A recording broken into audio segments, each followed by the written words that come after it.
ফের শহরে ভয়াবহ অগ্নিকাণ্ড।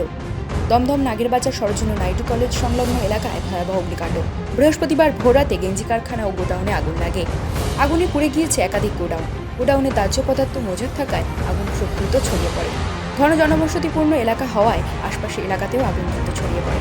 প্রাথমিকভাবে স্থানীয় বাসিন্দারা আগুন নেভানোর কাজ শুরু করে। দমকলের বিরুদ্ধে দেখতে আসার অভিযোগ স্থানীয়দের। ঘটনাস্থলে পৌঁছায় দমকলের 30টি ইঞ্জিন। দমকল সূত্রে খবর, 3.5 ঘন্টার চেষ্টায় আপাতত আগুন নিয়ন্ত্রণে আনা সম্ভব হয়েছে।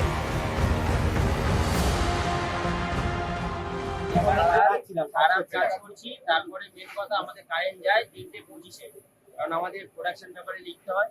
তো আমরা নাইটে মেসেজ চালাচ্ছি, তারপরে আমাদের যে সিকিউরিটি আছে সে আমাদেরকে ইনফর্ম করে যে আগুন লেগে গেছে, তোমরা বাইরে চলে আসো। আমরা তখন বাইরে বেরিয়ে যেদিকে আমাদের কাটিং প্রিন্টিং ইউনিটের সব ছেলেগুলো ওরা ছুটে আসছে।